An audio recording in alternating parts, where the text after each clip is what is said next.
Hey everybody, it's Mary. Welcome back to the kitchen. We are going to do an unusual combination today. We're going to can bell peppers and sweet Vidalia onions. You're asking, why in the world are you going to do that? It's really simple. It's just to give me a head start on like fajitas, peppers and onions, pepper steak, cheese steak. Just having part of it already done. My bell peppers have done absolutely phenomenal this year in the garden. And I don't have a lot of freezer space, so I figured, hey, why don't I just can them? Takes up less freezer space and it's ready to go. So that's what brought us to this point, guys. So anyway, I have a bunch of peppers diced or sliced. I cannot tell you how many because what I'm going to do doesn't require exact measurements. It's use what you got. So I have this many peppers.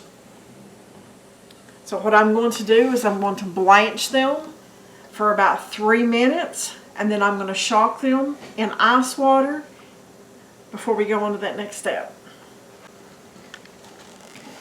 I'm not sure how many of these I can get in here at one time. I'm shooting for at least half. You know what? They'll all fit in there. You get something to push them under the water. Okay, I'm going to cover these and they're going to come back up to a boil pretty quick. I mean, they're simmering pretty good right now. And then I'm going to take them out of this, like I say, and blanch them, drain them. Then we're going to start packing the jars. Okay, we've been blanching long enough, so I'm going to take it out of the boiling water. Turn it around this way and this way, that way we get closer and we don't make the mess. But we're going to take it and throw it in here and shock it. And what this does, guys, is it preserves the color. That's all it's doing, is to pre-cook it just a little bit, but mainly, more than anything, just to try to keep the color a prettier green.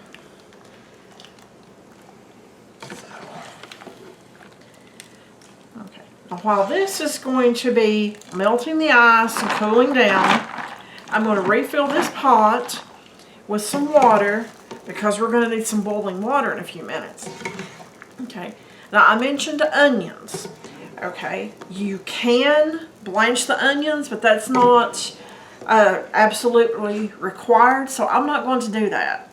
So I'm going to wash this and get it on the heat again and get ready to start filling our jars. Okay, the peppers have cooled off, so I'm going to take them and we're going to put them in a strainer and let the majority of this cold water rinse off of there. Pretty simple so far, right guys?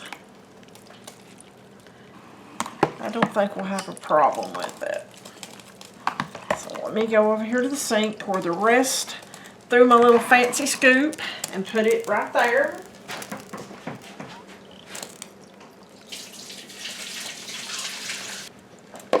Okay.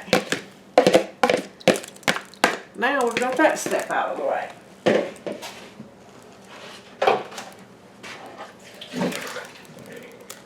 I have my jars over here in warm water. Now folks, right here is where we have a few options.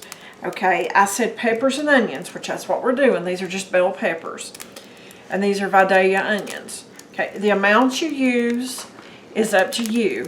I think I have about 6 or 7 pints of peppers.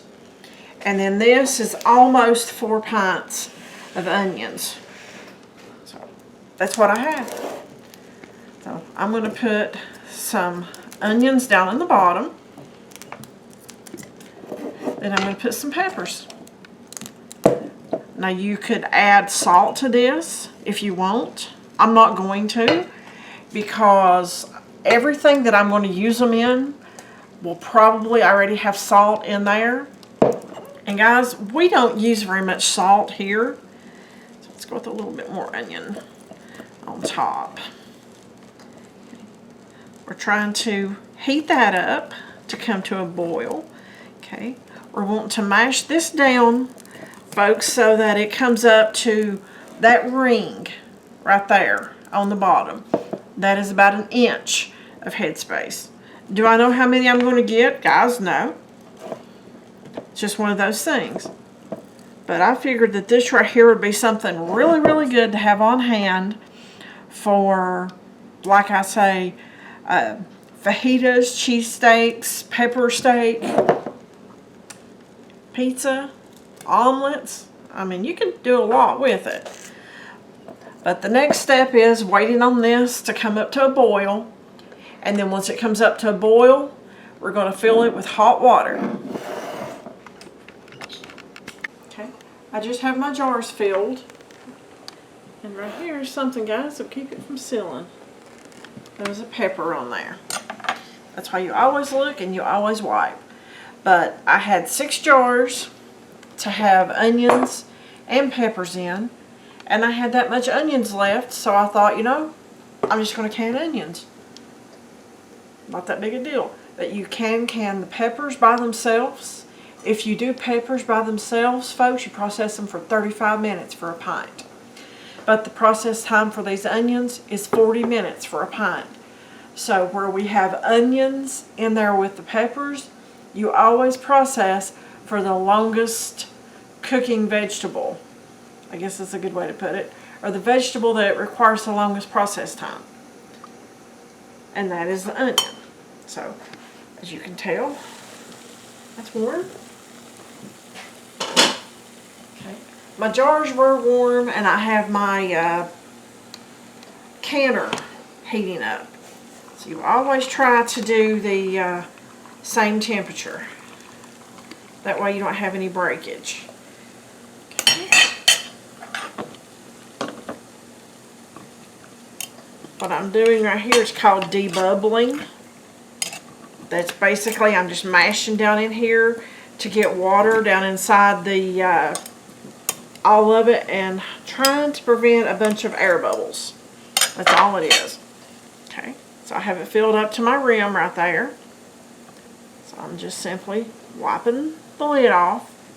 Like I say, you could add salt, or some people even add a little vinegar, but I'm choosing neither, just the veggies. Okay, put that on finger tight, because if you put it on there too tight, your lids are going to buckle and they won't seal. But it's just finger tight.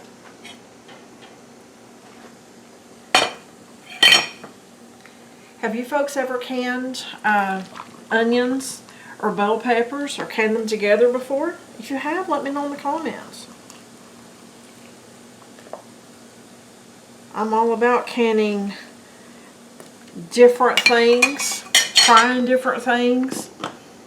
I can't stand to just do the same boring thing over and over and over. That's just not me, guys. But these jars are warm, guys.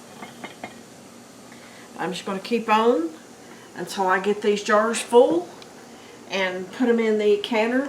Now my canner does hold 10 of these. I don't have 10 jars. So what I'm going to do is I'm going to get a couple of extra jars and just fill them with water and sit them in my canner. That way nothing bangs together and breaks. Okay, I have my jars in here, folks, and I have 3 empties without a lid on there. Okay, once you get it lined up, you close it. You've got marks on the handle and marks on the top of the canner, which show you which way to put it. I have my gas turned up to high. Okay, this is going to come up to pressure, and this little valve is going to pop up. Okay, and I'm going to have steam coming out this right here, and it's going to come out for about 10 minutes. That's called venting. That gets all the excess air out of the canner. Then I'm going to put my weight on. I'm going to turn my gas down just a little bit. And once it starts jiggling, I'm going to start my timing. And I'm going to set it for 40 minutes.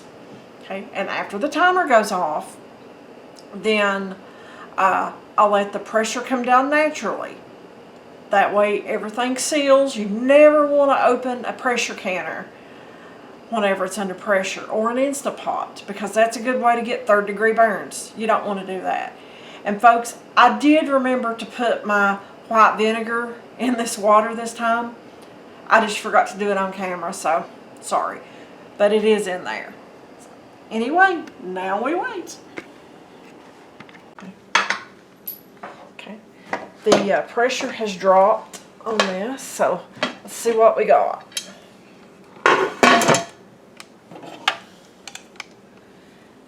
Okay, they've all sealed. Looks pretty good to me, guys.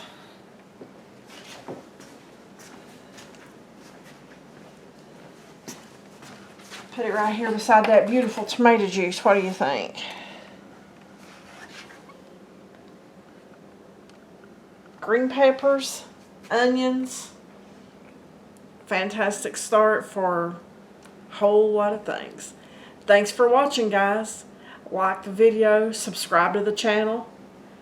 I'll see you in the next video.